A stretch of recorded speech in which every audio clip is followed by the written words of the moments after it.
Well, welcome to the journey. My name is Kevin Polky, and I am the host of The Journey.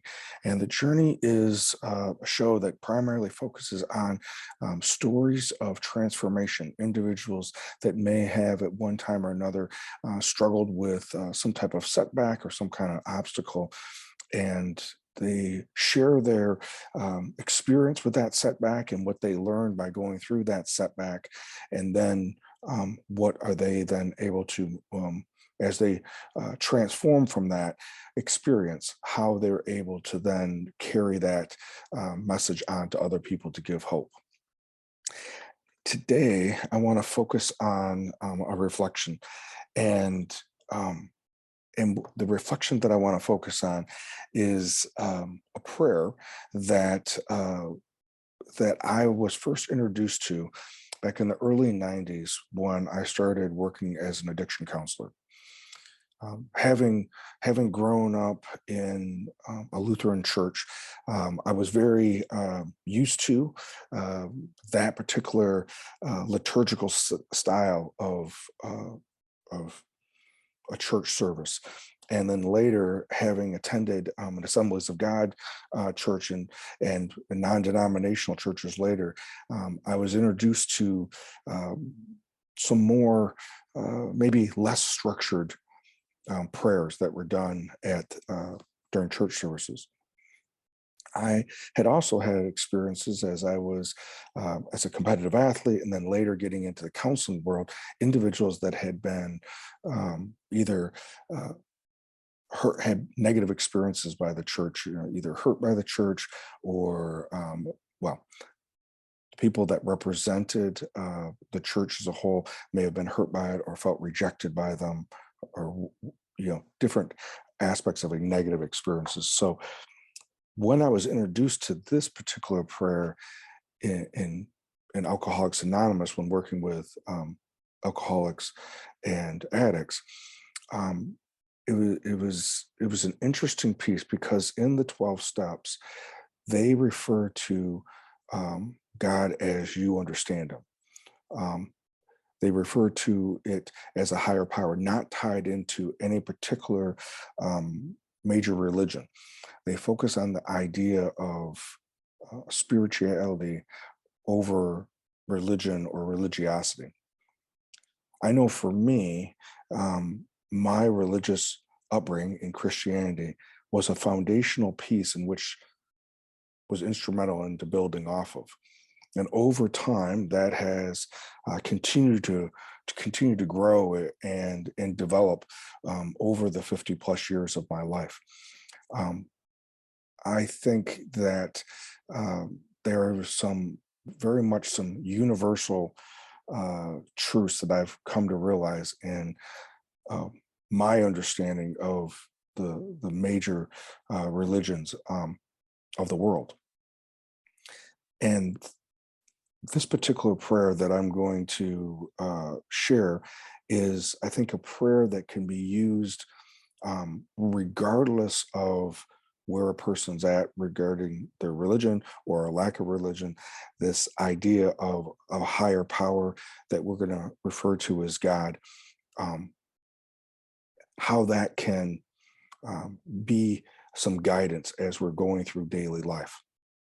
This particular this particular prayer can give us some direction, can give us some possibility, can give us some hope. So let me read this prayer to you. God grant me the serenity to accept the things I cannot change, the courage to change the things I can, and the wisdom to know the difference. God, as I understand, grant me the serenity, grant me the peace, which is the turmoil that I may struggle between my ears, between my thinking. Give me the peace to accept the things that I cannot change.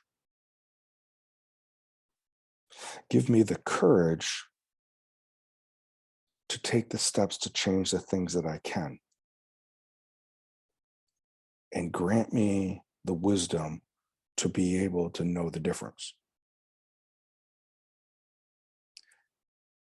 I think for me, this idea of asking something greater than myself um, to give me peace, to accept something that I want to be different, but I can't change it. That at some point in there, that there has to be a level of resignation, a level of acceptance, and that somewhere in that acceptance, somewhere in that possibly forgiveness of someone, something, or maybe ourself, that peace comes because it's something that I can't change.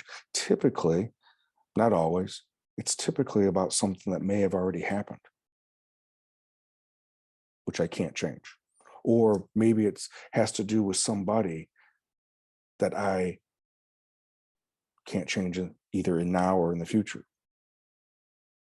This idea of asking and being open to have the courage to take steps to change the things that I can.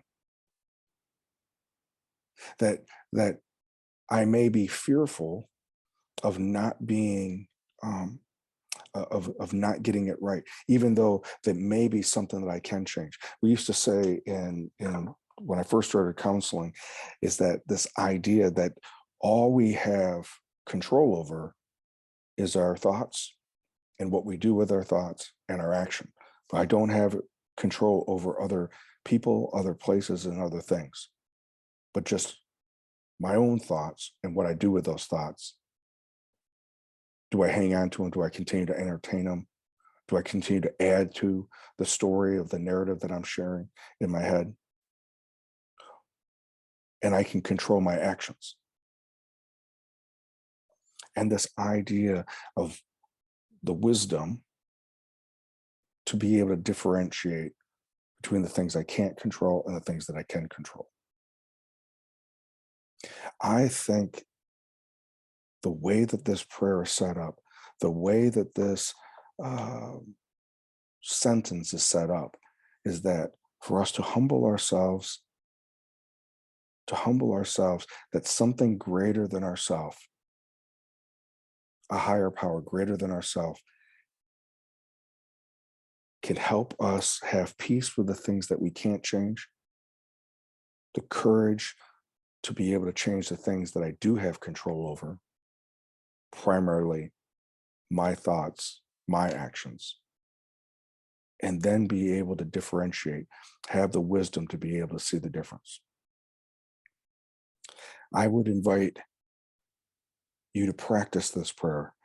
Practice it by saying it, practice it by meditating on it, practicing by utilizing it throughout the day, and that it be a mantra that you use throughout your day when you're interacting with others, when you are dealing with your work situation, your home situation, or maybe even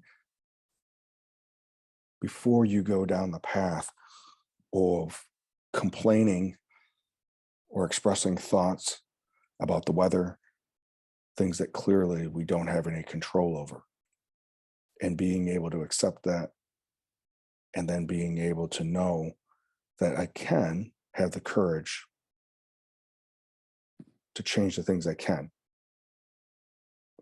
As always, thank you so much for being here.